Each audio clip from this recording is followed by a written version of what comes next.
আমার পিরিয়ড হয়েছে, প্লিজ আজ আমার সাথে ওসব করেন না। আজ আমাদের বাসর রাত, আজ রাতে করতেই হবে। না না প্লিজ, জোর করবেন না।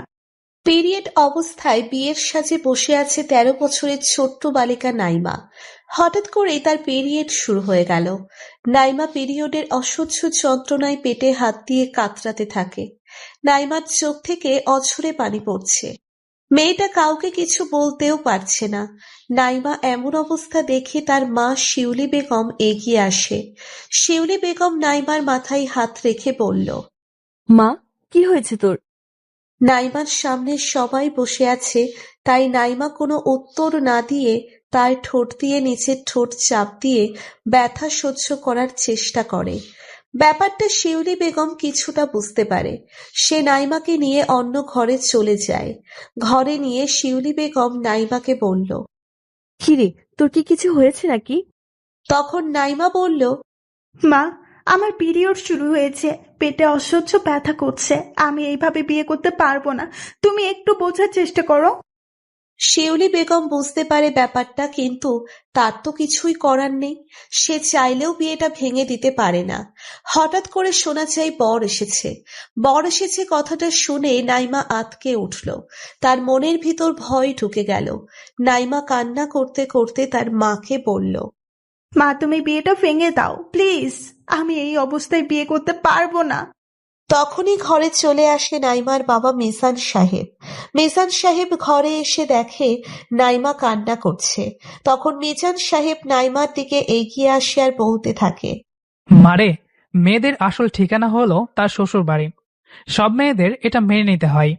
মিজান সাহেব আসল ঘটনাটা বুঝতে পারেনি। নাইমা তার বাবাকে কিছু বলতেও পারছে না। বাবাকে সে কি করে বলবে তার কি হয়েছে? তখন শিউলি বেগম মিজান সাহেবকে নিয়ে অন্য রুমে চলে গেল আর তাকে সবকিছুই খুলে বলল। মিজান সাহেব এমন কথা শুনে অবাক হয়ে গেল, কিন্তু কি করা যায় সে বুঝতে পারছে না। মিজান সাহেব অনেকক্ষণ চেয়ারের উপর বসে থেকে ভাবতে থাকে, আর যদি এখন বিয়েও ভেঙে দেয় তাহলে তো আর কেউ নাইমাকে বিয়েও করবে না। সবাই ভাববে নাইমার কোনো সমস্যা আছে, আর নানাজন নানান কথা বলবে। তাই মিজান সাহেব সব চিন্তা বাদ দিয়ে তার স্ত্রীকে বলল, তোমার মেয়েকে বিয়ের জন্য প্রস্তুতি নিতে বলো। এই কথা বলে মিজান সাহেব চলে গেল। শিউলি বেগম তার স্বামীর এমন ব্যবহার দেখে মোটেও অবাক হলো না, কারণ সে জানে মিজান সাহেব যেটা বলে সেটাই করে। তারপর শিউলি বেগম নাইমার রুমে চলে যায়। অন্যদিকে দেখা যায় নাইমার হবু স্বামী রাকিব বরযাত্রী নিয়ে নাইমাদের বাসায় চলে আসছে। মিজান সাহেব সবাইকে এনে প্যান্ডেলের ভিতরে বসালো। রাকিব এই বিয়ের জন্য মোটেও প্রস্তুত ছিল না। এক কথা বলতে গেলে তাকে জোর জবরদস্ত করেই বিয়ে করানো হচ্ছে। রাকিবের বাবা মা জোরে করেই তাকে বিয়ে দিচ্ছে। মিজান সাহেব সবার সাথে কথা বলে পরিচয় হয়ে নিল।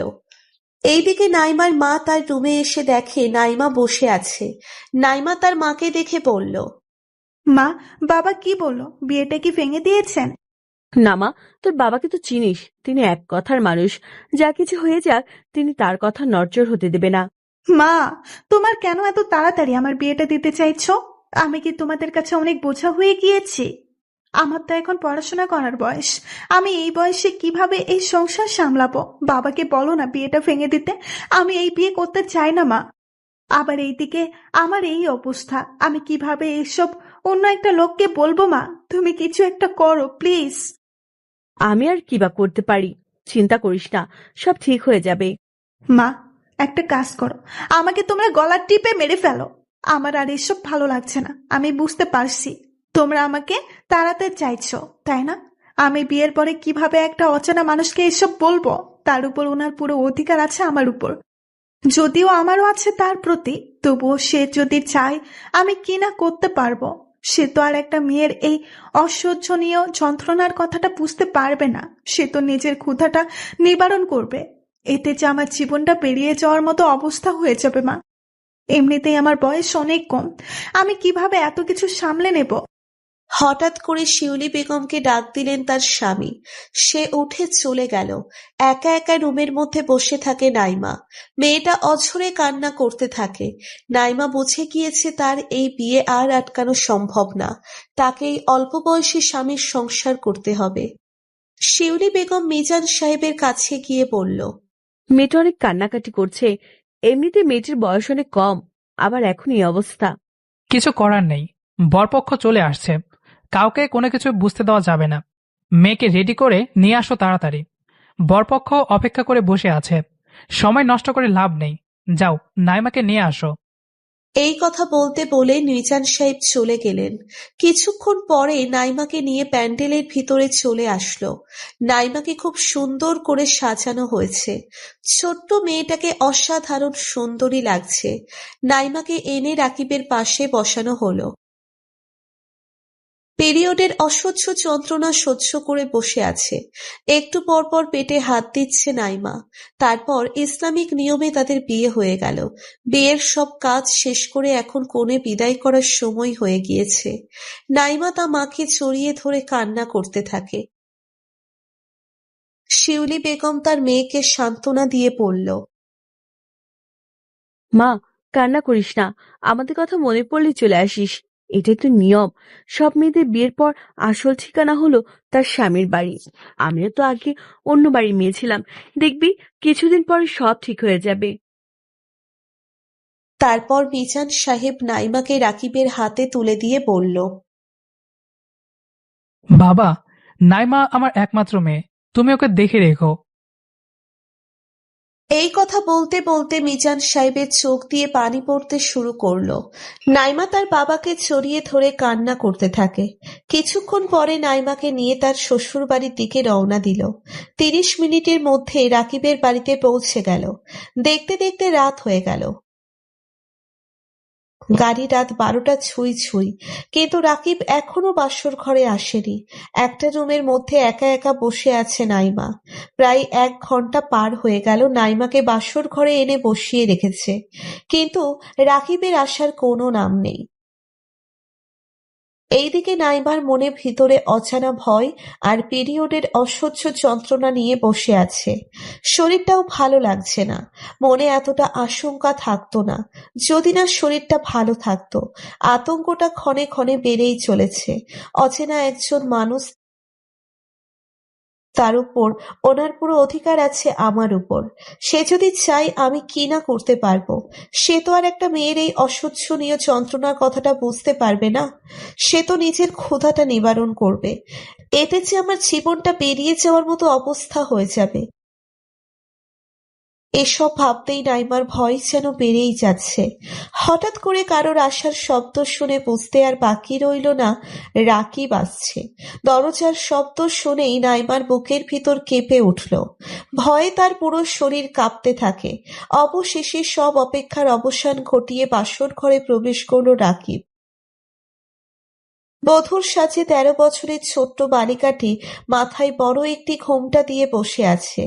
ভয়ে সে নড়াচড়া করার মতো শক্তিটুকুও হারিয়ে ফেলেছে। কিছুক্ষণ পর বরের বেশে রাকিব রুমে প্রবেশ করল। সে রুমে দরজা লক করতেই দেখল মেয়েটি ঈষৎ কেঁপে উঠল। সব জল্পনা কল্পনার অবসান ঘটিয়ে রাকিব বাসর ঘরে প্রবেশ করল। রাকিবের হাতে একটা ব্যাগ ছিল। রাকিব ব্যাগটা নাইমার দিকে দিয়ে বলল, এটা তোমার জন্য। আর কতক্ষণ এই মোটা শাড়িটা পরে থাকবে? চেঞ্জ করে নাও এবার। এই কথা বলে রাকিব ওয়াশরুমে চলে গেল ফ্রেশ হওয়ার জন্য। রাকিব চলে যাওয়ার পরে নাইমা ব্যাগটা হাতে নিয়ে খুলে দেখে একটা সুতির 1 পিস জামার সাথে একটা প্লাজো, সাথে একটা প্যাকেট করা জিনিস। প্যাকেট খুলে দেখে যে একটা ন্যাপকিনের প্যাকেট। কিছুক্ষণ নিস্তব্ধ হয়ে বসে রইল নাইমা। মাথায় কিছুই আসছে না। লোকটা বুঝলো কি করে? নাইমার মাথায় শুধু এটাই ঘুরপাক খাচ্ছে। কিছুক্ষণের মধ্যে রাকিবও ফ্রেশ হয়ে বাহিরে আসলো, আর খাটের এক কোণে বসে বসে ফোন টিপছে। কেউ কোনো কথা বলছে না। একটু পরে নাইমা লাজুক কণ্ঠে বলল, আপনি জানেন কিভাবে যে আমার এটা লাগবে? রাকিব একটা মুচকি হাসি দিয়ে বলল, আসলে আমি অনেক আগেই বুঝতে পেরেছিলাম, যখন তোমাকে আমার পাশে বসানো হয়েছিল। আমি তখনই তোমার অস্থিরতা দেখেই বুঝতে পেরেছি। ও, বাট অস্থিরতার তো অন্য কারণও থাকতে পারে, তাই না? হুম, বাট বারবার পেটে হাত দেওয়ার কারণ তো আর অন্য কিছুই হতে পারে না। রাকিবের কথা শুনে নাইমা তো পুরোই অবাক হয়ে গেল। নাইমা মনে মনে ভাবতে থাকে, লোকটা তার এত কিছু খেয়াল করলো, অথচ সে বুঝতেও পারেনি। নাইমাকে চুপচাপ থাকতে দেখে রাকিব বলল, ভয় পাওয়ার কিছু নেই, তুমি আমার স্ত্রী। আর সব থেকে বড় কথা হলো, কারো ভালো স্বামী হতে গেলে আগে ভালো বন্ধু হতে হয়। তুমি আমার কাছে তোমার সবকিছু শেয়ার করতে পারো, কোনো সমস্যা হবে না। নাইমা রাকিবের কথা শুনে একটু খুশি হলো। তার ভিতরে ভয় কাজ করছে। রাকিব নাইমাকে বলল, নাম কি তোমার? মেয়েটি কাঁপা কাঁপা কণ্ঠে বলল, জি, আমার নাম নাইমা। রাকিব বুঝতে পারল নাইমা ওকে প্রচন্ড ভয় পাচ্ছে। তাই সে নাইমার ভয় দূর করার জন্য বলল, মাথায় এত বড় একটা ঘোমটা টেনে রেখেছো কেন? লজ্জায়? নাইমা আগের মতোই কাঁপা কাঁপা কণ্ঠে বলল, জি জি না। তাহলে এমন জড়সড় হয়ে মাথায় ইয়া বড় একটা ঘোমটা টেনে বসে আছো কেন? নর্মাল ড্রেস পরে নাও। নাইমা তবু আগের মতোই বিছানার এক পার্শ্বে গুটিসুটি মেরে বসে রইল। মেয়েটা খুব ভয় পাচ্ছে, ভয়ে কোনো কথাও বলছে না। নাইমার এমন আচরণে এবার রাকিবের কিছুটা হাসি পেল, কিন্তু সে হাসি চেপে রেখে বলল, ভয় নেই, আমি তোমায় স্পর্শ করব না। তুমি নির্দ্বিধায় ড্রেস চেঞ্জ করে এসে ঘুমাতে পারো। রাকিবের কথায় যেন নাইমা প্রাণ ফিরে পেল। সে গুটি গুটি পায়ে ওয়াশরুমে গেল ড্রেস চেঞ্জ করতে। কিছুক্ষণ পরে নাইমা ড্রেস চেঞ্জ করে এসে খাটের এক কোণে বসে রইল। নাইমার মন থেকে ভয় অনেকখানি কেটে গেল। রাকিব নাইমাকে বলল, এই রাতটা আমাদের জন্য শ্রেষ্ঠ একটা রাত। এই রাতটা স্পেশাল করে রাখতে পারি। আজ আকাশে খুব সুন্দর চাঁদ উঠেছে, সাথে তারাও জ্বলছে। চলো আমরা ছাদে গিয়ে গল্প করি। নাইমা মনে মনে খুব খুশি হয়ে বলল, হুম, চলুন, আপনাকেও আমার কিছু বলার আছে। ছাদের এক কোণে দুজনে বসে আছে। রাকিব নাইমাকে বলল, আজ আকাশ ও চাঁদকে যতটা সুন্দর লাগছে, তার চেয়ে বেশি সুন্দর লাগছে তোমাকে। ঠিক যেন আমার স্বপ্ন পরি, যাকে আমি চেয়েছিলাম জীবনে, তাকে আমি পেয়েছি। তোমার রেশমি কালো চুলগুলো যদি খুলে দিতে তাহলে আরো ভালো লাগতো। রাকিবের মুখে এমন কথা শুনে নাইমা খুব লজ্জা পেয়েছে। খুশিতে মনটা ভরে উঠেছে। সে চুলগুলো খুলে দিল, হালকা বাতাসে উড়ছে চুলগুলো। রাকিব সেই সৌন্দর্য অপলকে উপভোগ করছে। আজ থেকে তোমার আমার নতুন জীবন শুরু। এতদিন তুমি ছিলে একটা বাড়ির মেয়ে, আর আজ থেকে তুমি একটা বাড়ির বউ, একজনের স্ত্রী। আজ থেকে তোমার জীবন কাটানো অন্যরকম ভাবে শুরু করতে হবে। তোমার হাতে তুলে দেয়া হলো একটা সংসারের চাবিকাঠি। আজ থেকে তোমার অনেক দায়িত্ব। নাইমা, তুমি ভয় পেও না। এই সংসার যুদ্ধে তুমি একা নয়, আমি তোমার সহযোদ্ধা। আমরা দুজনে মিলে গড়ে তুলব একটি সুন্দর সুখী পরিবার। নাইমা, এই বাড়ির সবার সাথে তোমাকে মিলেমিশে চলাফেরা করতে হবে। ছোট বড় সবার সাথে, বিশেষ করে আমার মা বাবার সাথে তোমাকে ভালো সম্পর্ক গড়ে তুলতে হবে। এমন সম্পর্ক গড়ে তুলবে যাতে সবাই তোমাকে এই বাড়ির বউ মনে না করে, এই বাড়ির মেয়ে মনে করে। তোমার ভালোবাসার মায়াজাল দিয়ে ধরে রাখবে সবাইকে। দেখবে তোমার জীবন খুব সহজ হয়ে যাবে। আমরা শুধুই ভালো স্বামী স্ত্রী হব না, আমরা খুব ভালো বন্ধু হব। সুখে দুঃখে দুজনে মিলেমিশে রব এক হয়ে। সংসার জীবনে অনেক রাগ অভিমান হতে পারে, তাই বলে আমরা ভুল বুঝে একে অপরকে ছেড়ে দূরে যাব না। বিশ্বাস নিয়ে সামনে এগিয়ে যাব। অল্প রাগ, হালকা অভিমান, মাঝে মাঝে একটু ঝগড়া, অটুট বিশ্বাস আর অফুরন্ত ভালোবাসায় ভরপুর থাকবে আমাদের জীবন। আপনি আমার উপর বিশ্বাস রাখবেন, আমার পাশে থাকবেন, ভালোবাসা দিয়ে সুখ দুঃখে বুকে আগলে রাখবেন। আজ থেকে এই সংসারের দায়িত্ব আমার। নিজের মনের মতো সাজিয়ে আপন করে নিব এই সংসারকে। আমি আপনার ভালোবাসায়, আল্লাহর রহমতে, সবার দোয়াতে এই সংসারকে সব সময় সুখী রাখতে চেষ্টা করব। তোমার কথা শুনে আমার মন ভরে গেল। এবার তোমার কথা বলো। আমাকে খুব ভালোবাসতে হবে, কখনো অবহেলা করতে পারবেন না। আপনার বুকে ঠাঁই দিবেন আমাকে। আমি আপনাকে খুব শাসন করব, জ্বালাবো আপনাকে। অনেকটা অগোছালো থাকতে হবে, আমি গুছিয়ে দেব। আপনার কাছ থেকে আমি বেশি কিছু চাই না। আমার ছোট্ট ছোট্ট আবদারগুলো পূরণ করলেই আমি খুশি হব। আপনার ক্লান্ত মুখের ঘাম আমার শাড়ির আঁচল দিয়ে মুছতে দিবেন। তাড়াতাড়ি বাসায় ফিরবেন, আমার চুলের খোপায় বেলি ফুল গেঁথে দিবেন। আর হ্যাঁ, আমাদের রুমের জানালার পাশে বেলি ফুল আর হাসনাহেনা ফুল গাছ লাগাবেন। চাঁদনি রাতের সাথে গিয়ে আমাকে গান, কবিতা, গল্প শোনাবেন।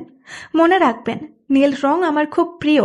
আর হ্যাঁ, জন্মদিন, বিবাহ বার্ষিকীতে আমাকে শুভেচ্ছা জানাতে ভুলবেন না। মাঝে মাঝে আমাকে নিয়ে বেড়াতে যেতে হবে। নদীর তীরে হাতে হাত রেখে হাঁটতে হবে। বৃষ্টির দিনে কিন্তু আমাকে নিয়ে ভিজতে হবে। আর বেশি কিছু বলতে চাই না, বাকিটা আপনার ভালোবাসা দিয়ে বুঝে নেবেন। আমি আপনার সব কিছুতেই বিরাজ করতে চাই। আমি শুধু আপনার হব, আপনি শুধু আমার হবেন। আমি আমার কল্পনাতে, আমার স্বপ্নে, আমার মনের মাঝে এইরকম মেয়ে সাজিয়ে রেখেছিলাম।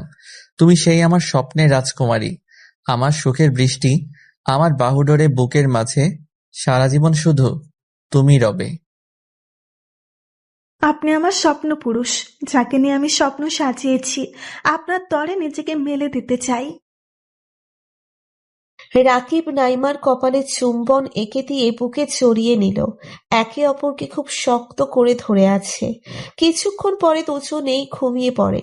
সকালে কারোর চিৎকার চেঁচামেচি শুনে ঘুম ভেঙে গেল নাইমার। সে চোখ খুলে তাকিয়ে দেখে রাকিব তার পাশে নেই। নাইমা তাড়াতাড়ি করে উঠে ফ্রেশ হয়ে বেরিয়ে আসলো নিচের রুম থেকে বের হতেই নাইমার কানে একটা আওয়াজ ভেসে আসলো। কথাটা বলছিল নাইমার শাশুড়ি একটা মধ্যবয়সী মহিলার সাথে কথা বলছে। মহিলাটি বলল, তোমার ছেলের বউ কই? তাকে তো দেখতে পারছি না। মনে হয় পড়ে ঘুমাচ্ছে। মনে হয় বড়লোক বাড়ির মেয়ে। সকাল 9টা বাজে, এখনো ওঠে নাই। মনে হয় বাসার কাজ করার জন্য সে কাজের লোক নিয়ে আসছে। এখনকার বউগুলো এমনই হয়, কি আর বলবো। নাইমা কথাগুলো শুনেও না শোনার ভান করে তার শাশুড়ির দিকে এগিয়ে আসতে থাকে। নাইমার শাশুড়ি নাইমাকে দেখে পাশের মহিলাকে বলল,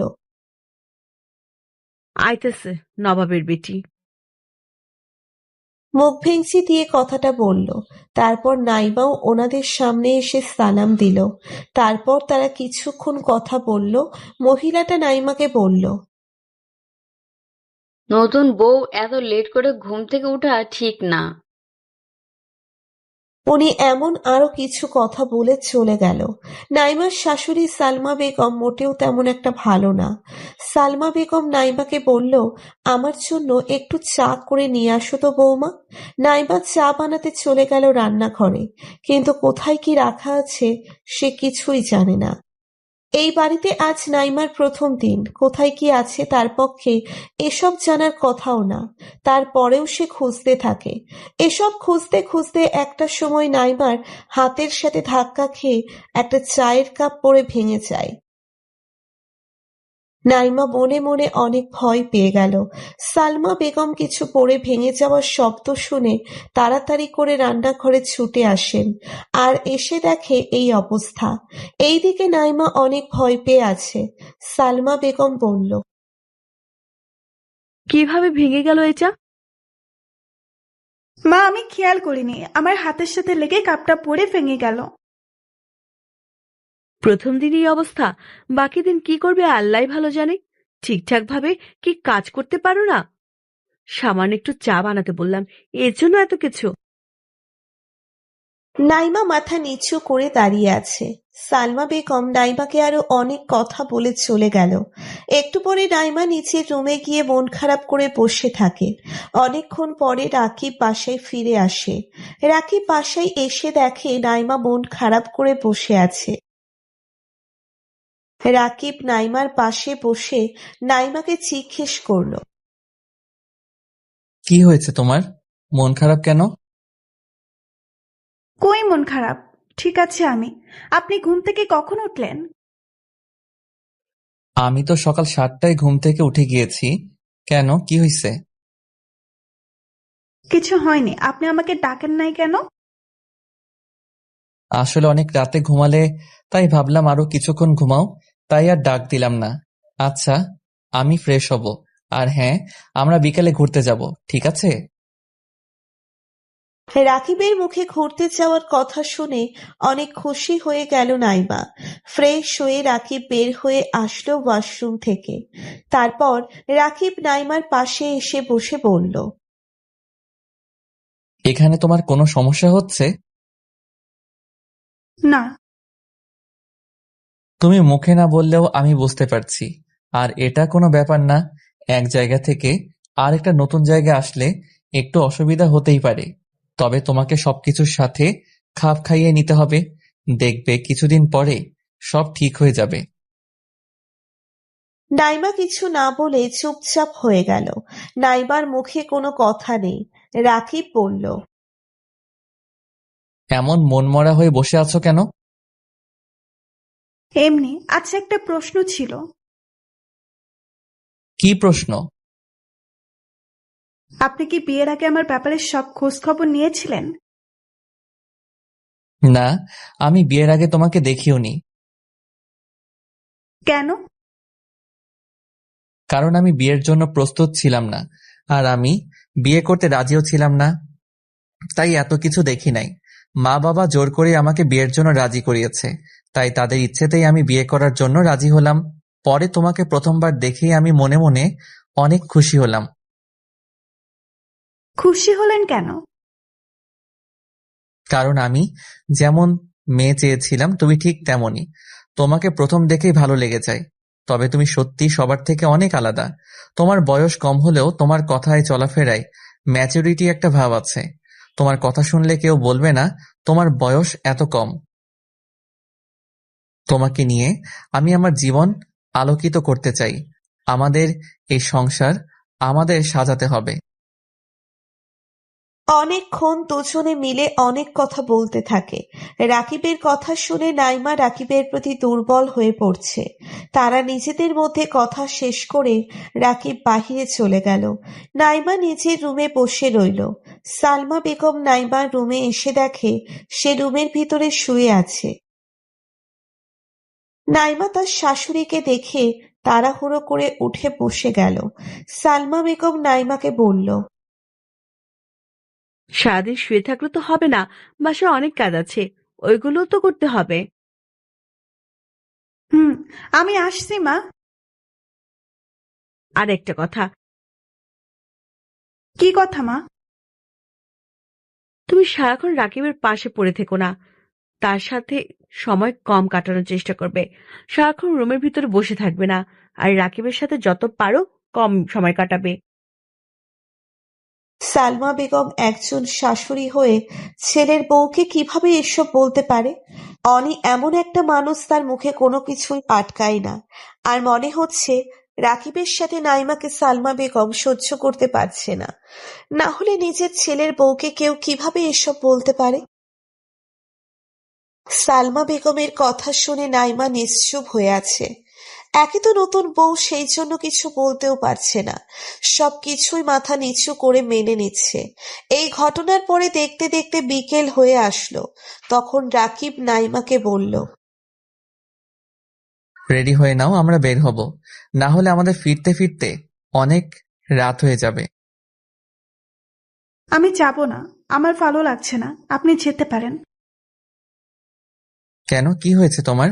শরীর খারাপ নাকি নাইমা? না, আমি ঠিক আছি।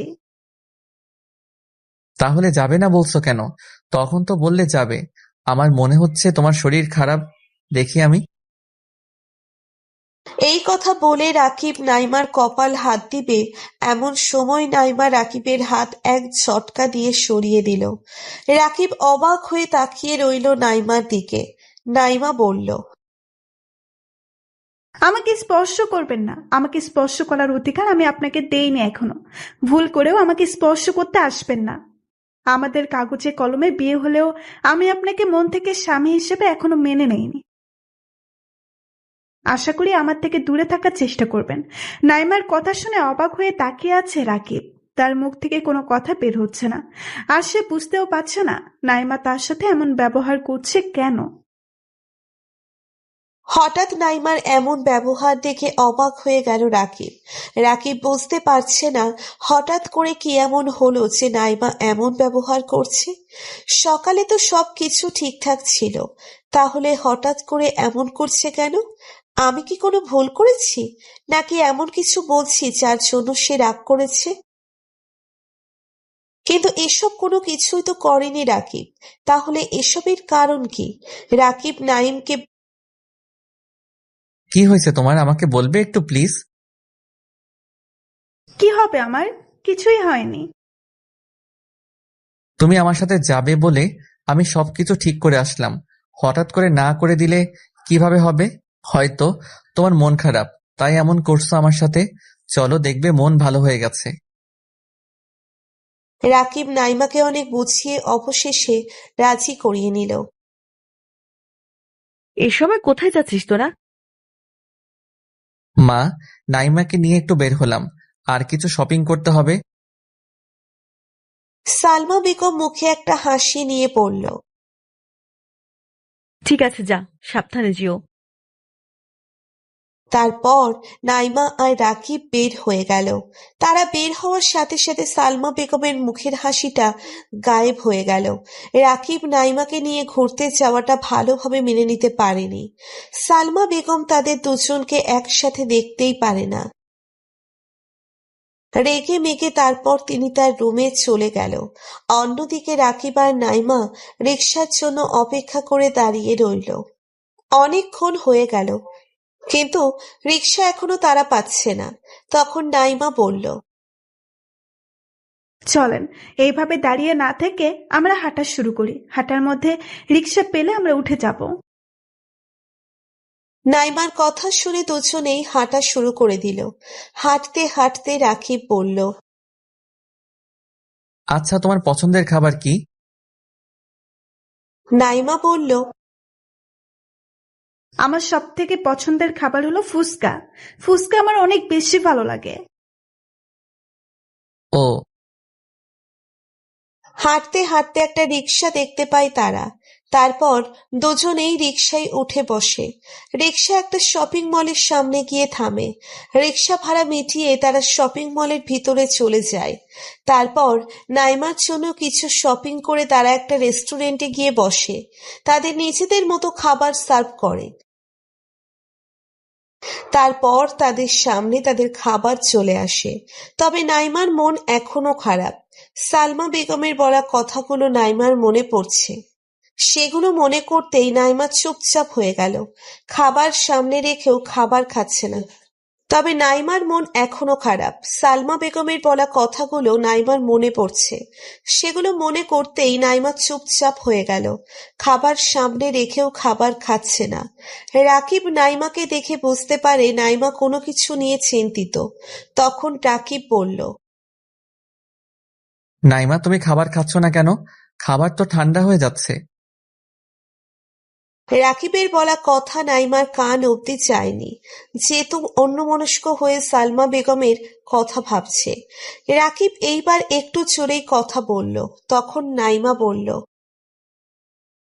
কি হয়েছে? তোমার কি হয়েছে বলো তো? তখন থেকে খেয়াল করছি তুমি অন্যমনস্ক হয়ে কি যেন ভাবছো। কি হয়েছে? কোনো সমস্যা হলে আমাকে জানাতে পারো। না, কিছু হয়নি। তারপর রাকিব আর কোনো প্রশ্ন করল না। তারা দুজনেই খাবার খেয়ে একটা নদীর পাড়ে চলে গেল। নদীর পাড়ে যেতেই তাদের পুরো শরীর শীতল হয়ে উঠল। ঠান্ডা ঠান্ডা পরিবেশ, আর বাতাস আসছে। দুজনেই হাঁটতে থাকে, কিন্তু কেউ কোনো কথা বলছে না।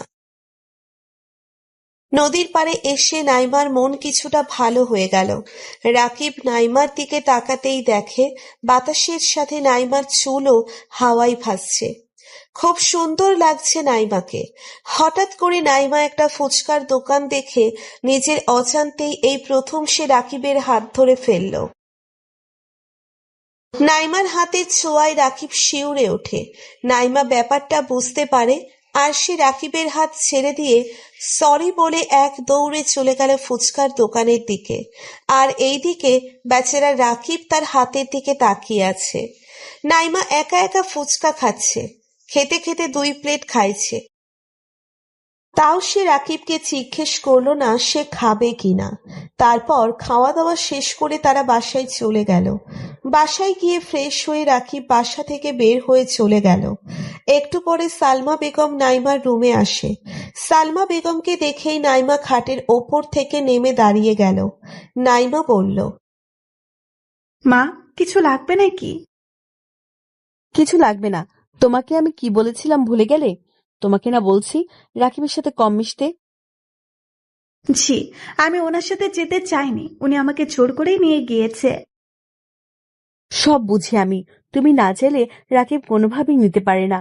যাই হোক, ওয়াশরুমের ভিতর কিছু জামা কাপড় রেখে এসেছি, এসব একটু ধুয়ে রেখে দিও। সালমা বেগমের কথা মতো নাইমা সব জামা কাপড় ধুয়ে রেখে নিচের রুমে চলে যায়। আবার নাইমাকে বসে থাকতে দেখে সালমা বেগম বলল, এইভাবে শুয়ে বসে থাকলে বাসার কাজকর্ম কে করে দিবে? তোমার বাবা এসে করবে? সালমা বেগমের কথা শুনে নাইমা রেগে গিয়ে বলল, আপনাদের বলার সেটা আমাকে বলবেন। আমার বাবাকে কেন টানেন? আমার বাবাকে নিয়ে কোনো কথা বলবেন না। বাবার জন্য যদি এত টান হয়, বাসার কাজ ফেলে রেখে সারাদিন রুমে বসে থাকো কেন? বাসায় কি তোমার আম্মু তোমাকে কিছুই শিখায়নি? আল্লাহই জানে তোমাকে কোন পরিবার থেকে তুলে নিয়ে আসছে। দেখুন মা, আমার পরিবার নিয়ে কথা বলবেন না, কারণ আমার পরিবার আমাকে এমন কোনো খারাপ শিক্ষা দেয়নি। আমি আমার মা বাবার কাছে সবসময় ভালো শিক্ষা নিয়েছি। তোমার এত বড় সাহস, আমার মুখে মুখে কথা বলছো? আজকে রাকিব বাসায় আসুক, তারপর একটা কিছু হবে। হয়তো এই বাড়িতে তুমি থাকবে, না হয় আমি থাকবো। এই কথা বলেই সালমা বেগম নিচের রুমে চলে যায়। একটু পরে রাকিব বাসায় ফিরে আসতেই নাইমার নামে রাকিবকে অনেক কথা বলতে থাকে। রাকিব তার মায়ের মুখে এসব শুনে সে রাগ করে নিচের রুমে চলে যায়, কিন্তু সে নাইমাকে কিছুই বলে না। খাবার না খেয়েই ঘুমিয়ে পড়ে রাকিব। নাইমা রাকিবকে খাওয়ার জন্য ডাক দিলে রাকিব খাবো না বলে ঘুমিয়ে পড়ে। তারপর থেকে রাকিব নাইমার সাথে আগের মতো কথা বলে না। দরকার ছাড়া কথা খুব কমই বলে দুজনে। নাইমার বাবা রাকিবকে ফোন দিয়ে বলল তাদের ওই বাড়ি থেকে ঘুরে আসতে। তখন রাকিব ভাবল যে নাইমা ওই বাড়ি থেকে ঘুরে আসলে ঠিক হয়ে যাবে, মনও ভালো হয়ে যাবে। রাকিব নাইমাকে সেটা বলল। নাইমা যাওয়ার জন্য রাজি হলো। সেদিন রাতে রাকিব তার মাকে বলল তারা কাল সকালে নাইমাদের বাসায় যাবে। এই কথা শুনে মনে হয় সালমা বেগমের গায়ে আগুন ধরে গেল। তিনি আর কোনো কিছু না বলে খাওয়া দাওয়া শেষ করে নিচের রুমে গিয়ে ভাবতে থাকে কিভাবে ওদের যাওয়া আটকানো যায়। সালমা বেগমের মনের ভেতর একটা ভয় কাজ করে। ওই বাড়িতে গেলে যদি তাদের মধ্যে আবার সব ঠিকঠাক হয়ে যায়, আর যদি তারা দুজনেই একসাথে বেশি বেশি সময় কাটায়। সালমা বেগম প্ল্যান করতে থাকে কিভাবে এদের যাওয়া আটকে দেওয়া যায়। সালমা বেগম সারা রাত এটা ভাবতে থাকে, আর তার মাথায় একটা শয়তানি বুদ্ধিও চলে আসে। সালমা বেগম সকালের অপেক্ষা করতে থাকে। সালমা বেগম ভাবতে থাকে কিভাবে নাইমা আর রাকিবকে আটকানো যায়। শুয়ে পরিকল্পনা করতে থাকে। তার মাথায় একটা শয়তানি বুদ্ধি চলে আসে। তারপর তিনি ঘুমিয়ে পড়ে। অন্যদিকে নাইমা আর রাকিব চুপচাপ হয়ে আছে, কেউ কারোর সাথে কথা বলছে না। হঠাৎ করে নাইমা রাকিবকে বলল, একটা কথা ছিল। বলো, কি কথা? আপনি কি কখনো কারোর সাথে প্রেম করেছিলেন? কাউকে কি কখনো ভালোবেসেছিলেন? হুম, একটা মেয়েকে আমি খুব ভালোবাসতাম, কিন্তু জানি না কি কারণে মেয়েটা আমার সাথে সম্পর্ক শেষ করে অন্য কাউকে বিয়ে করে ফেলে। আপনাদের গল্পটা শুনতে চাই, শোনাবেন আমাকে? আজ না, অন্যদিন। এখন অনেক রাত হইছে, ঘুমাও।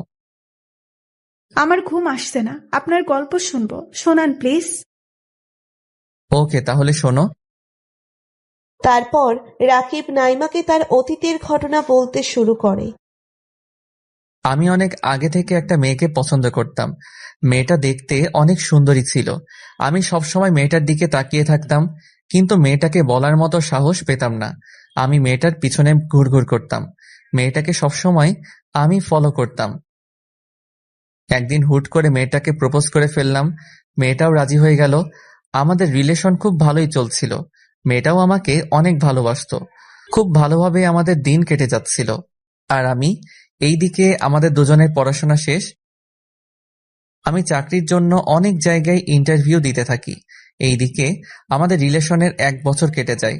আমাদের রিলেশনের কথা আমরা দুজন ছাড়া আর কেউ জানতো না। হঠাৎ একদিন লামিয়া আমাকে এসে বলল, রাকিব, বাবা আমার বিয়ে দেওয়ার জন্য উঠে পড়ে লেগেছে। আমি কি করব বলো? আমি বারবার বাবাকে না করে দিচ্ছি। এই অবধি অনেক ছেলে আমাকে দেখতে এসেছে, আমি একবার এক কথা বলে বিয়ে ভেঙে দিচ্ছি। এইভাবে আর কত? তুমি একটা কিছু করো প্লিজ। আমি এখন কি করব বলতে পারো? আমি তো এখনো বেকার। অনেক জায়গায় চাকরির ইন্টারভিউ দিচ্ছি, কিন্তু কিছুতেই আমার চাকরি হচ্ছে না। প্লিজ আমাকে আরো কিছুদিন সময় দাও। আমি তো সময় দিতে পারবো, কিন্তু আমার বাবাকে আমি কি বলবো? না হলে তুমি তোমার বাবা মাকে নিয়ে আমাদের বাসায় আসো। আমি এখন কিভাবে যাব? আমি গিয়ে তোমার বাবাকে বলবো আমি বেকার, আপনার মেয়েকে আমি বিয়ে করতে চাই, এসব বলবো নাকি? তারপর আমার এসব কথা শুনে তোমার বাবা তোমাকে আমার হাতে তুলে দিবে। আমি এত কিছু জানি না রাকিব, তুমি যা করবে তাড়াতাড়ি করবে, আমাদের হাতে সময় খুব কম। আচ্ছা, আমি দেখছি কি করা যায়। তারপর লামিয়া আর কিছু না বলে তার বাসায় চলে গেল। প্রতিদিন ভালোবাসার নতুন নতুন গল্প পেতে চ্যানেলটি সাবস্ক্রাইব করে পাশে থাকা বেল বাটনে ক্লিক করুন। একটু পরে আমি আমার বাসায় চলে গেলাম। রাতের খাওয়া দাওয়া শেষ করে আমি ঘুমাতে চলে গেলাম। বালিশের উপরে মাথা রাখতেই লামিয়ার কথা মনে পড়ে গেল। শুয়ে শুয়ে ভাবতে থাকলাম কি করব আমি, এখন আমার কি করা উচিত। একদিকে নিজের ভালোবাসার মানুষের কথাও কাউকে বলতে পারছি না। কোন মুখে বলবো আমি একটা মেয়েকে ভালোবাসি, তাকে আমি বিয়ে করতে চাই? যেখানে আমার খাওয়া দাওয়া সবকিছু আমার পরিবার দেখে, সেখানে আমি আরেকজনের কথা কিভাবে বলি? কিছুই ভালো লাগছে না আমার। এসব ভাবতে ভাবতে দেখি লামিয়া কল দিয়েছে। ঘড়ির দিকে তাকিয়ে দেখি রাত 1টা বাজে। এই সময় লামিয়া আবার কল কেন দিল?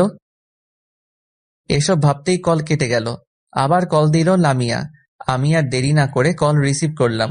লামিয়ার কল রিসিভ করতেই লামিয়া কান্না ভেজা গলায় বলে উঠল, রাকিব, কিছু একটা করো প্লিজ, না হলে আমার আর কিছুই করার থাকবে না। কান্না করছো কেন? কি হয়েছে তোমার? আব্বু আমার বিয়ে ঠিক করে ফেলছে, আগামী শুক্রবার আমার বিয়ে। লামিয়ার মুখে এমন কথা শুনে যেন আমার মাথায় আকাশ ভেঙে পড়ল। আমি স্তব্ধ হয়ে গেলাম। কি বলবো কিছুই বুঝতে পারছি না। মনে হচ্ছে আমার চারপাশ অন্ধকার হয়ে আসছে। বুকের ভেতরটা চিনচিন করে উঠছে। চুপ হয়ে আছো কেন? আমি তোমাকে ছাড়া অন্য কাউকে নিজের স্বামী বলে মেনে নিতে পারবো না। আমি তোমার সাথে দেখা করতে চাই। কাল বিকালে একটু দেখা করবে প্লিজ? আচ্ছা ঠিক আছে। এখন রাখলাম, কান্না করো না, সব ঠিক হয়ে যাবে। আচ্ছা।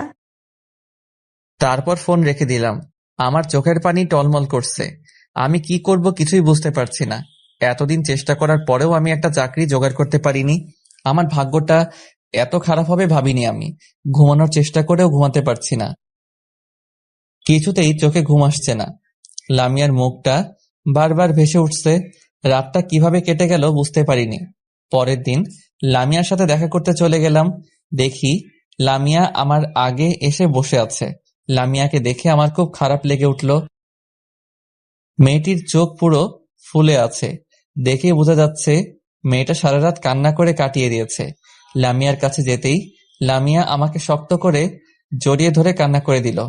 আমি লামিয়াকে জড়িয়ে ধরে বলতে থাকলাম, লামিয়া প্লিজ এইভাবে কান্না করো না, সবকিছু ঠিক হয়ে যাবে। বিয়ে তো ঠিক হয়েছে মাত্র, বিয়ে তো আর হয়ে যায়নি। আমাদের হাতে 5 দিন সময় আছে। এই 5 দিনে তুমি কি করবে শুনি? দেখি কি করতে পারি, কিছু একটা তো করতে হবে আমাকে। তুমি এখন বাসায় চলে যাও, আমি তোমাকে রাতে কল দিয়ে বলবো সবকিছুই। ঠিক আছে, কিন্তু যা করবে খুব তাড়াতাড়ি করবে। হুম। তারপর লামিয়া তার বাসায় চলে যায়, আমিও আমার বাসায় চলে গেলাম। বাসায় যেতে যেতে ভাবলাম আম্মুকে সবকিছুই বলবো, কারণ আমার আম্মু আমাকে অনেক ভালোবাসে। আমি জানি আমার আম্মু আমাকে ঠিক বুঝবে। তারপর আমি বাসায় গিয়ে আম্মুর রুমে চলে গেলাম। আম্মুকে গিয়ে বললাম, আম্মু তোমার সাথে আমার কিছু জরুরি কথা আছে। কি কথা বল? আম্মু, আমি কাল থেকে আব্বুর সাথে ব্যবসা করব। কি ব্যাপার রাকিব, যাকে এত করে বলেও দোকানে পাঠানো যায় না, আর তার মুখে এমন কথা? আম্মু তোমাকে আমার আরো কিছু কথা বলার আছে। তারপর আমি আম্মুকে লামিয়ার কথা সব বললাম। লামিয়ার বিয়ে ঠিক হয়েছে ওই সবও বললাম। আম্মু আমার কথা শুনে অবাক হয়ে গেল, কারণ আমি কোনো মেয়ের সাথে কথা বলা তো দূরের কথা, কারোর সাথে কখনো মিশতে পারিনি। আমার সব শুধুই ছেলে ফ্রেন্ড ছিল, কখনো আমার কোনো মেয়ে বন্ধু ছিল না। কারণ আমার আম্মু আমাকে সবসময় বয়েজ স্কুলে পড়াশোনা করিয়েছে। যাই হোক, গল্পে ফিরে আসি। আম্মু বলল, মেয়েটাকে আমাদের বাসায় নিয়ে আসিস। আম্মুর কথা শুনে আমি অনেক খুশি হয়ে গেলাম। আমি জানতাম আম্মু আমাকে বুঝতে পারবে।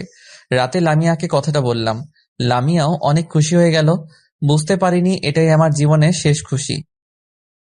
লামিয়াকে ফোন দিয়ে বললাম, আম্মু আমাদের সম্পর্কটা মেনে নিবে। আম্মু বলছে তোমাকে আমাদের বাসায় আসতে। পরের দিন বিকালে লামিয়া আমার বাসার সামনে চলে আসে, এসে আমাকে কল দিল। আমি দরজা খুলে লামিয়াকে ভিতরে নিয়ে আসি।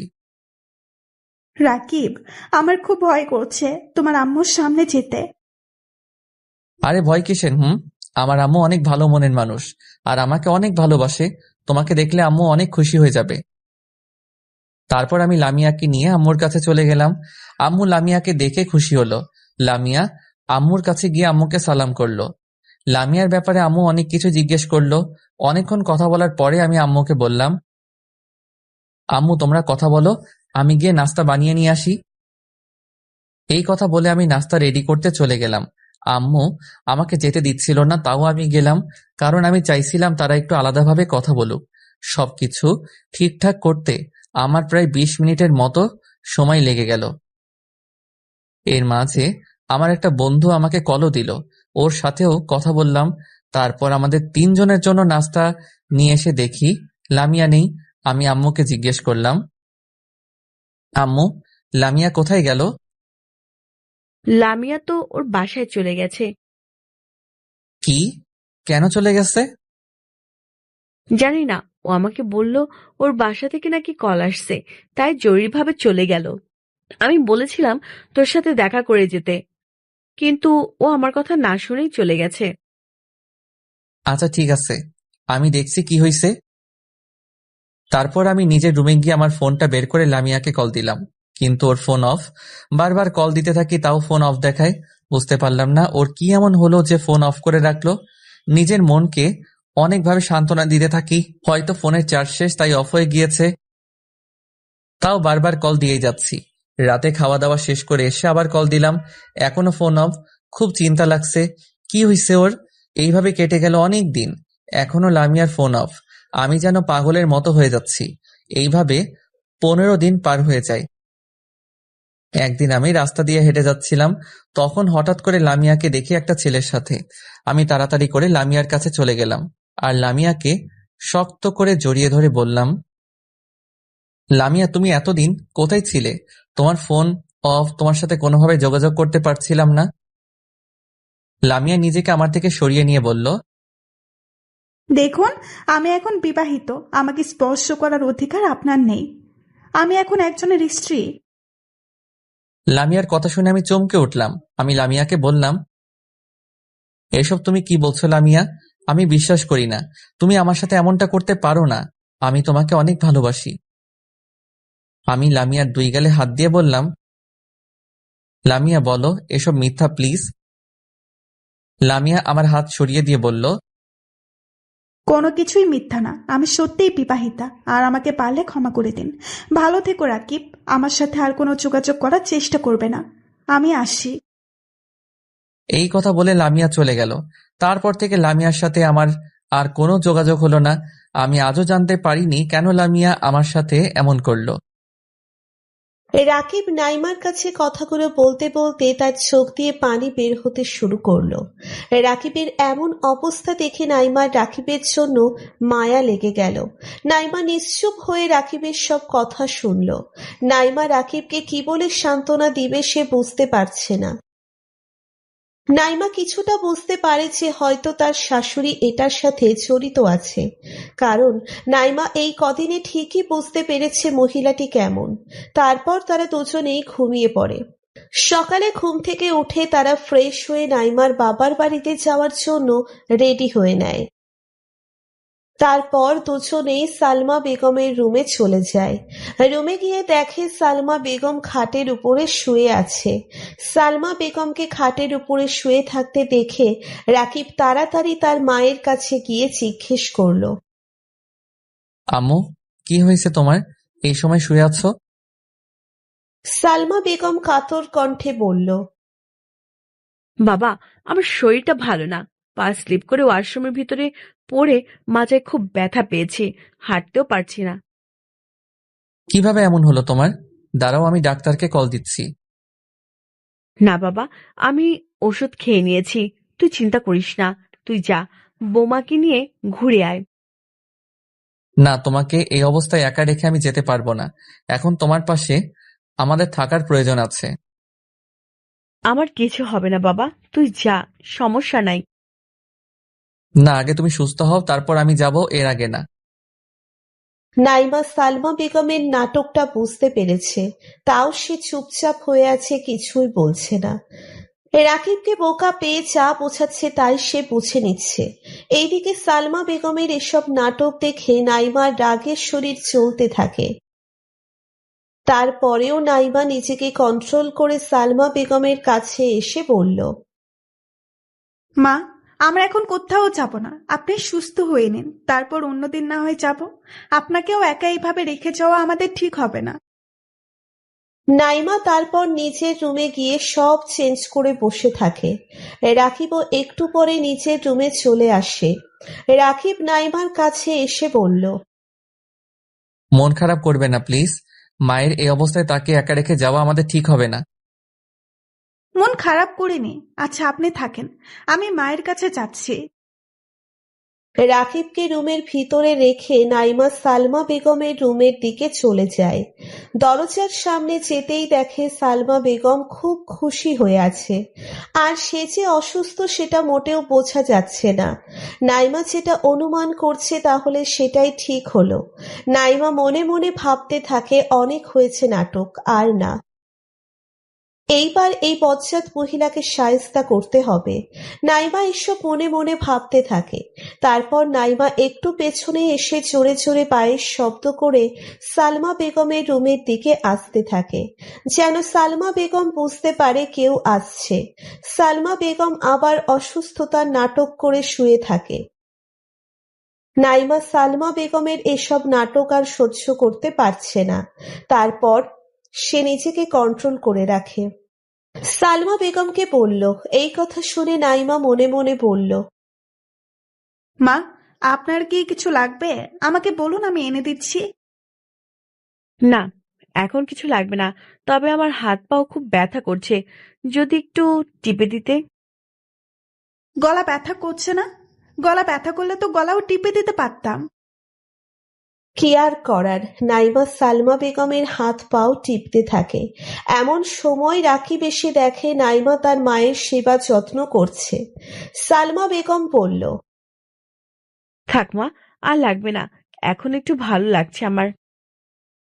তারপর নাইমা খাট থেকে নামতে গিয়ে ইচ্ছে করে পড়ে যাওয়ার অভিনয় করে রাকিবকে জড়িয়ে ধরে একটা কিস করে দেয়। এই অবস্থা দেখে রাকিব তো লজ্জা পেয়ে রুম থেকেই বের হয়ে চলে যায়। নাইমা বের হওয়ার সময় তার শাশুড়ির দিকে তাকিয়ে দেখে অবস্থা খারাপ। রাগে ফুসফুস করে ফুলতে থাকে। নাইমা একটা মুচকি হাসি দিয়ে রুম থেকে বের হয়ে চলে আসে। নাইমা সালমা বেগমের রুম থেকে বের হয়ে যাবার পরে সালমা বেগম রেগে আগুন হয়ে যায়। সালমা বেগম এবার নতুন করে পরিকল্পনা করতে থাকে কিভাবে রাকিবের কাছে নাইমাকে খারাপ সাজানো যায়। এইদিকে নাইমা আর রাকিব রুমে বসে আছে, কেউ কোনো কথা বলছে না। তখন নাইমা তার শাশুড়িকে দেখিয়ে কিস করলেও এখন সে অনেক লজ্জা পেয়ে আছে। কিছুক্ষণ পরে দুপুরের খাবার খেতে চায় সবাই। রাকিব গিয়ে তার মাকে নিয়ে আসে খাবার টেবিলে। নাইমা সালমা বেগমকে দেখিয়ে দেখিয়ে বলল, শোনেন, আপনি বিকেলে বাজারে গিয়ে আমার জন্য কিছু ফুল নিয়ে আসবেন আর ভালো কিছু খাবার। নাইমার কথা শুনে রাকিব অবাক হয়ে গেল। হঠাৎ করে নাইমা এই প্রথম তার কাছে কিছু আবদার করলো। রাকিব আরো বেশি অবাক হয়ে গেল নাইমার কথা শুনে। নাইমা রাকিবকে বলল, আপনাকে আমি আজ নিজের হাতে খাইয়ে দেব, ঠিক আছে? রাকিব অনেক লজ্জা পেয়ে গেল। আর এইদিকে তো সালমা বেগম কোনো কথাও বলতে পারছে না। তার পুরো শরীরে তো রাগে আগুন ধরে যাচ্ছে। সালমা বেগমের এমন অবস্থা দেখে নাইমা মনে মনে হাসতে থাকে। তারপর কোনো রকম ভাবে খাওয়া দাওয়া শেষ করে সবাই নিজেদের রুমে চলে গেল। একটু পরে রাকিব বাহিরে চলে গেল নাইমার বলা জিনিসগুলো কিনতে। সালমা বেগম এই সময়ের অপেক্ষা করেছিল কখন রাকিব বাহিরে যাবে। রাকিব বের হওয়ার কিছুক্ষণ পরে সালমা বেগম নাইমাকে ডেকে তার রুমে নিয়ে গেল। জি মা, বলুন, কিছু লাগবে নাকি আপনার? তোমাকে আমি কি বলেছিলাম মনে নেই? কি বলছিলেন মা? তোমাকে না বলছি রাকিবের থেকে দূরে থাকতে, রাকিবের সাথে কম মিশতে। তুমি তো আমার কোনো কথাই রাখছো না। আপনার সব কথা আমাকে মেনে নিতে হবে কেন? আর উনি আমার স্বামী, ওনার সাথে আমার যা খুশি তাই করব। আপনি কেন আমাকে এসব বলেন? যদি ছেলেকে নিজের আঁচলের মধ্যে রাখতে চান তো তাকে বিয়ে কেন করালেন? তোমার সাহস তো কম না, তুমি আমার মুখে মুখে তর্ক করছো। আজকে রাকিব বাসে আসুক, তারপর দেখো তোমার কি অবস্থা হয়। আপনাকে আমি সম্মান করি, তার মানে এই নয় যে আপনি আমাদের সব কিছুতেই কথা বলবেন। আপনি কেন আমাদের সম্পর্ক নিয়ে কথা বলবেন? আপনার জন্য আপনার ছেলে অনেক কষ্ট পেয়েছে। আপনার ছেলে আপনাকে ভালোবাসে আর বিশ্বাস করে বলে আপনি তার বিশ্বাস নিয়ে খেলা করছেন। আপনি কেমন মানুষ যে নিজের সন্তানকে হাসি খুশি দেখতে পারেন না? আপনি তো মা না, মা নামের কলঙ্ক। এই যে আপনাদের মতো কিছু মায়েদের জন্য একটা পরিবার নষ্ট হয়ে যায়। আপনার মতো মা থাকা যে না থাকাই ভালো। নাইমা এসব বলছে এমন সময় রাকিব এসে পড়ে। রাকিব নাইমার মুখে এসব কথা শুনে সে নিজের রাগ কন্ট্রোল করতে না পেরে নাইমার গালে ঠাস করে একটা থাপ্পড় বসিয়ে দেয়। এই সময়ের অপেক্ষা করেছিল সালমা বেগম, আর ঠিক সময় রাকিবও এসে পড়ছে। সালমা বেগম রাকিবকে দেখে কান্না করার অভিনয় করতে থাকে আর গিয়ে রাকিবকে জড়িয়ে ধরে আর বলতে থাকে, আমি আর এই বাড়িতে থাকবো না। এখানে আমার কোনো মান সম্মান নেই। আমাকে সব সময় অপমান করে তোর বউ। তুই বাড়িতে না থাকলেই আমার সাথে খারাপ আচরণ করে, তুই আজ দেখলি। এই কথা বলে আবার হু হু করে কান্না করতে থাকে। তখন রাকিব তার মাকে বলল, তুমি কোথাও যাবে না, এটা তোমার বাড়ি। আর ওর এত বড় সাহস কি করে হয় যে তোমার সাথে খারাপ আচরণ করে? এই কথা বলে রাকিব নাইমার দিকে এগিয়ে গিয়ে বলল, নাইমা, আমি তোমাকে মনে করছি তুমি খুব ভালো মেয়ে, কিন্তু আমার ধারণাটা তুমি আজ ভুল প্রমাণ করলে। আমার মায়ের সাথে এইভাবে কথা বলা তোমার উচিত হয়নি। উনি আমার জন্মদাত্রী মা। আমি আমার মায়ের অপমান কিছুতেই মেনে নিতে পারবো না। আমি আমার এই মায়ের জন্য পৃথিবীর আলো দেখতে পেয়েছি, আর তুমি আমার সেই মায়ের সাথে এমন খারাপ ব্যবহার করেছো। মায়ের কাছে তুমি এক্ষুনি ক্ষমা চাও। নাইমা কোনো কথা না বলে চুপ করে দাঁড়িয়ে আছে, কারণ বুঝতে পেরে গেছে সে এখন কিছু বললেও সেটা রাকিব বিশ্বাস করবে না। কারণ রাকিবের মায়ের প্রতি তার অন্ধবিশ্বাস অনেক বেশি। তাই নাইমা বাধ্য হবে সালমা বেগমের কাছে গিয়ে ক্ষমা চেয়ে নেয়। সালমা বেগম নাইমার দিকে তাকিয়ে একটা মুচকি হাসি দেয়। নাইমা কিছু না বলে মন খারাপ করে নিচের রুমে চলে যায়। রাকিব তার মাকে বলতে থাকে, আম্মু তুমি মনে কষ্ট নিও না, ও তো তোমার মেয়ের মতোই। আর ও এখনো অনেক ছোট, তাই কার সাথে কিভাবে কথা বলতে হবে বুঝতে পারেনি। তুমি ওকে ক্ষমা করে দিও। বাবা, আমি বোমাকে নিজের মেয়ের মতোই দেখি। আর তুই তো জানিস আমি তোকে কতটা ভালোবাসি। কিন্তু বাবা, বৌমা তোর সামনে আমার সাথে ভালো আচরণ করলেও তুই যখন বাসায় থাকিস না, আমার সাথে বাজে ব্যবহার করে। আমি তোকে কিছু বলি না, কারণ আমি চাই না তোদের মধ্যে আমার জন্য কোনো ঝামেলা হোক। আমি আর কয়দিন বা বেঁচে থাকবো? আমি তো চাই তোদের নিয়ে সুখে শান্তিতে কয়েকটা দিন বেঁচে থাকতে। আম্মু তুমি এসব কি বলছো? আজকের পর থেকে আর কখনো নাইমা তোমার সাথে খারাপ আচরণ করবে না। তুমি এখন রেস্ট করো একটু, আমি আসছি। এই কথা বলে রাকিব রুম থেকে বের হয়ে যায়। রাকিব রুম থেকে বের হওয়ার পরে সালমা বেগম তার চোখের পানি মুছে একটা মুচকি হাসি দিয়ে মনে মনে বলল, মেয়েটা এখনো আমাকে চিনতে পারেনি আমি কেমন মানুষ। এইদিকে রাকিব রাগ করে বাহিরে চলে গেল। দেখতে দেখতে অনেক রাত হয়ে গেল, কিন্তু রাকিব বাসায় ফিরছে না। রাকিবকে নিয়ে চিন্তা করতে থাকে নাইমা। নাইমা বারবার রাকিবকে কল দিতে থাকে, ফোন বেজেই চলেছে, কিন্তু কেউ রিসিভ করছে না। নাইমা অনেক ভয় পেয়ে গেল, রাকিবের আবার কিছু হয়ে যায়নি তো। নাইমার মনে আজে বাজে চিন্তা এসে ভর করতে থাকে। নাইমা এবার সালমা বেগমের রুমে চলে যায়। নাইমা সালমা বেগমকে বলল, মা, উনি তো এখনো বাসায় ফিরে আসেননি। ফোন দিচ্ছি, ফোনও রিসিভ করছে না। সালমা বেগম নাইমার কথা শুনে চিন্তায় পড়ে গেল। ছেলেটার আবার কোনো বিপদ হয়নি তো? সালমা বেগম খারাপ হলেও সে তার ছেলেকে অনেক ভালোবাসে। সালমা বেগম এবার নিজের ফোন দিয়ে ফোন দিতে থাকে, তাও কেউ ফোন রিসিভ করছে না। সালমা বেগম নাইমাকে বলল, তোমার জন্য আমার ছেলের আজ এই অবস্থা। জানি না আমার ছেলেটা কোথায় আছে এখন, কেমন আছে। আমার ছেলের যদি কিছু হয়ে যায় তাহলে আমি তোমাকে কখনো ক্ষমা করব না। সালমা বেগম এসব বলছে আর রাকিবকে কল দিচ্ছে, কিন্তু কেউ ফোন রিসিভ করছে না। নাইমা আর সালমা বেগম খুব চিন্তায় পড়ে গেল। এত রাতে রাকিব কোথায় চলে গেল? রাকিবকে নিয়ে সবাই চিন্তায় পড়ে গেল। রাকিবের কোনো খোঁজ নেই। ঘড়িতে রাত 2টো বাজে। হঠাৎ একটা গাড়ির শব্দ শুনে নাইমা আর সালমা বেগম দরজার কাছে চলে গেল। তখনই দরজার কলিং বেল চাপ পড়ল। দরজা খুলে দেখে রাকিব দরকার আছে দাঁড়িয়ে আছে। দরজা খুলে দেখলো রাকিব দরজার কাছে দাঁড়িয়ে আছে। সালমা বেগম রাকিবকে ভিতরে ঢুকিয়ে বলল, বাবা, তুই এত রাত অব্দি কোথায় ছিলি? আর তোকে আমরা কত কল দিচ্ছিলাম, কল রিসিভ করিসনি কেন? রাকিব কোনো কথার জবাব না দিয়ে চুপচাপ দাঁড়িয়ে রইল। নাইমা বলল, কি হয়েছে, কথা বলছেন না কেন? আপনি কোথায় চলে গিয়েছেন? আপনি কি জানেন না আপনার জন্য কেউ অপেক্ষা করে আছে? নাকি জেনেও ইচ্ছে করে এমন করছেন? রাকিব কোনো কথাই বলছে না। সালমা বেগম আবার বলল, রাকিব বাবা, কথা বলছিস না কেন? কি হয়েছে তোর? আমার ভালো লাগছে না বাবা। রাকিব কারো কথার উত্তর না দিয়ে সে নিজের রুমের দিকে চলে গেল। রাকিবের পিছনে নাইমাও চলে গেল। নাইমা রুমে গিয়ে দেখে রাকিব খাটের উপরে শুয়ে আছে।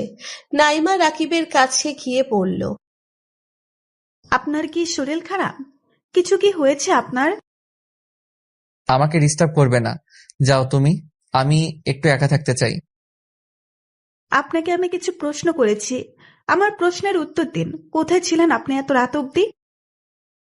আমি কোথায় ছিলাম না ছিলাম সেই কৈফিয়ত কি তোমাকে দিতে হবে নাকি? আপনি এত রাত অবধি বাইরে ছিলেন কেন? এটা আমার বাড়ি, আমার যখন ইচ্ছে আমি আসবো, যখন ইচ্ছে যাব। আমার কোনো ব্যাপারে কথা বলতে আসবে বা নেক্সট টাইম থেকে এই কথা বলে রাকিব আবার খাটের উপরে শুয়ে গেল আর নাইমা দাঁড়িয়ে কান্না করতে থাকে। রাকিবের এমন ব্যবহারে নাইমা খুব কষ্ট পেয়েছে। নাইমার চোখ দিয়ে টপ টপ করে পানি পড়তে থাকে। নাইমা কিছুতেই ঘুমাতে পারছে না। রাকিবের বলা কথাগুলো নাইমার কানে বারবার বেজেই যাচ্ছে। দেখতে দেখতে সকাল হয়ে আসলো। নাইমা কাউকে কিছু না বলে নিজের জামা কাপড় গুছিয়ে নিয়ে বাসা থেকে বের হয়ে গেল আর সে সোজা তার বাপের বাড়িতে চলে যায়। রাকিবের কথায় অনেক বেশি কষ্ট পেয়েছে মেয়েটা, তাই কাউকে কিছু না বলে সকাল সকাল বাপের বাড়িতে চলে গেল। নাইমা তার বাড়িতে গিয়ে দরজার কলিং বেলে চাপ দেওয়ায় অনেকক্ষণ পরে তার মা এসে দরজা খুলে নাইমাকে দেখে অবাক হয়ে যায়। কি রে মা, এত সকাল সকাল তুই এখানে? আর তুই একা কেন? তোর স্বামীকেও তো দেখতে পাচ্ছি না। আমি একা এসেছি, আমার সাথে কেউ আসে নাই, আর আমি কাউকে না জানিয়েই চলে আসছি ওখানে। কেন, কি হয়েছে হঠাৎ করে যে তুই কাউকে না জানিয়ে চলে আসলি? আমি আসাতে মনে হয় তোমার সমস্যা হচ্ছে, তাহলে আমি চলে যাচ্ছি। আরে দাঁড়া, আমি কি সেটা বলছি নাকি? কি রে, তুই এত সকাল সকাল এখানে? আর জামাই কই? আমি একাই আসছি, আর আমি যেখানে আসছি ওইটা কেউ জানে না। কি হয়েছে? ওখানে কি কোনো সমস্যা হয়েছে? না। তাহলে কাউকে না বলে চলে আসলি? তোকে নিয়ে চিন্তা করবে না তারা? অন্যদিকে রাকিবের ঘুম ভেঙে যায়। সে ঘুম ঘুম চোখে তাকিয়ে দেখে নাইমা তার পাশে নেই। তারপর রাকিব নাইমাকে খুঁজে বের করে যায়। খুঁজতে বের হয়ে যায়। রান্নাঘরেও খুঁজে দেখে। তারপর রাকিবের চোখ পড়ে দরজার দিকে। দরজা খুলে দেখে রাকিব একটু ভয় পেয়ে গেল। মেয়েটা এত সকাল সকাল কই চলে গেল? তারপর রাকিব নাইমাকে ফোন দিতে থাকে, কিন্তু নাইমা রাকিবের ফোন রিসিভ করছে না। রাকিব বুঝতে পারছে নাইমা কাল রাতের ব্যবহারে অনেক কষ্ট পেয়েছে। রাকিব এবার নাইমার আম্মুর নাম্বারে কল দিয়ে জানতে পারে নাইমা তাদের বাসায় চলে গেছে। রাকিবও কিছুক্ষণ পরে বের হয়ে যায় নাইমাকে নিয়ে আসতে। কিছুক্ষণের মধ্যে রাকিব ওখানে পৌঁছে যায়। রাকিব নাইমার বাসায় গিয়ে প্রবেশ করে। রাকিব দেখে নাইমার মা বাবা এগিয়ে আসলো। রাকিবকে দেখে নাইমার মা বাবা এগিয়ে আসলো। তারপর তারা তিনজনে বসে কথা বলতে থাকে। নাইমার বাবা বলল, বাবা, কি হয়েছে তোমাদের মধ্যে যে নাইমা এইভাবে কাউকে না বলে চলে এসছে? আসলে কাল একটু ঝামেলা হয়েছে, সেই জন্য নাইমা রাগ করছে। নাইমার মা নাইমাকে ডাক দিয়ে নিয়ে আসলো। নাইমা রাকিবের পাশে এসে বসে আর সালমা বেগমের সব কথা সবাইকে বলতে শুরু করে। সবাই তো নাইমার কথা শুনে অবাক। সব থেকে বেশি অবাক হচ্ছে রাকিব। তার মা এসব করতে পারে সে বিশ্বাস করছে না। রাকিব বলল, নাইমা, তোমার হয়তো ভুল হচ্ছে কোথাও। আমার মা এমন করতে পারে না। আমার মা আমাকে অনেক ভালোবাসে। আমি এসব বিশ্বাস করি না। জানি আপনি এটা বিশ্বাস করবেন না। আপনাকে বিশ্বাস করানোর জন্য এই বাড়িতে কিছুদিন থাকতে হবে। আমি রাজি আছি, কিন্তু এসব যদি মিথ্যা হয় তাহলে কি হবে? আপনি আমার কাছে ক্ষমা চেয়েছেন, আমাকে অপরাধী বানাবেন না। তারপর 2 দিন কেটে গেল। অন্যদিকে সালমা বেগম একা একা বাসায়। তার কোনো কিছুই ভালো লাগছে না। সালমা বেগম মনে মনে ভাবছে, আমি কি আমার ছেলেটাকে হারিয়ে ফেললাম? আমার ছেলে কি আর আমার কাছে ফিরে আসবে না? না, আমি গিয়ে ওদের নিয়ে আসবো। আমি আমার ছেলেকে ছাড়া থাকতে পারবো না। এইসব ভেবে সালমা বেগম বের হয়ে নাইমার বাসার দিকে চলে যায়। কিছুক্ষণের মধ্যে নাইমার বাসায় পৌঁছে যায় সালমা বেগম। সালমা বেগম দরজার কলিং বেলে চাপ দিতেই নাইমার মা এসে দরজা খুলে দেখে সালমা বেগম। নাইমার আম্মু তাড়াতাড়ি করে সালমা বেগমকে বাসার ভিতরে নিয়ে আসে। একটু পরে নাইমা আর রাকিবও এখানে আসে। সালমা বেগম নিজের ভুল বুঝতে পেরেছে। সালমা বেগম নাইমার কাছে গিয়ে বলল, বোমা, আমি তোমার সাথে অনেক অন্যায় করেছি, তার জন্য আমি সত্যি অনুতপ্ত। আমাকে তুমি ক্ষমা করে দিও। আপনি আপনার ভুল বুঝতে পেরেছেন, সেটাই অনেক। রাকিব নিশ্চুপ হয়ে দাঁড়িয়ে আছে। সে কোনো কিছুই বুঝতে পারছে না। তখন সালমা বেগম রাকিবের দিকে এগিয়ে এসে বলল, বাবা, তুই আমাকে ক্ষমা করে দিস। আমি তোকে হারিয়ে ফেলার ভয়ে কোনো মেয়ের সাথে মিশতে দেইনি, এবং তোর ভালোবাসার মানুষ লামিয়াকেও আমি তাড়িয়ে দিয়েছিলাম। আমি চাইনি তুই কারো মায়ে পড়ে আমাকে ভুলে যাস। আমি সেজন্য নাইমার সাথেও অনেক অন্যায় করেছি, যেটা আমার মা হয়ে করা উচিত হয়নি। আমি সত্যি অনুতপ্ত। এটা নিয়ে তুই আমাকে ক্ষমা করে দিস বাবা। এই কথা বলে সালমা বেগম কান্না করে দেয়। তখন রাকিব তার মায়ের চোখে পানি মুছে দিয়ে বলল, মা, তুমি আমার মা। আমি তোমাকে সত্যি অনেক ভালোবাসি। আর আমার জীবনে যেই আসতো না কেন সবসময় তুমি আমার মাথার উপরে থাকতে। আর তোমার উপরে আমার কোনো রাগ অভিমান নেই মা। তারপর সালমা বেগম রাকিবকে জড়িয়ে ধরে কান্না করতে থাকে। তারপর নাইমাকে নিচের দিকে ডেকে এনে ছেলে আর ছেলের বউকে জড়িয়ে ধরে দুইজনের কপালে চুমু খায় সালমা বেগম। তারপর থেকে তাদের জীবন খুব ভালোভাবে চলতে থাকে।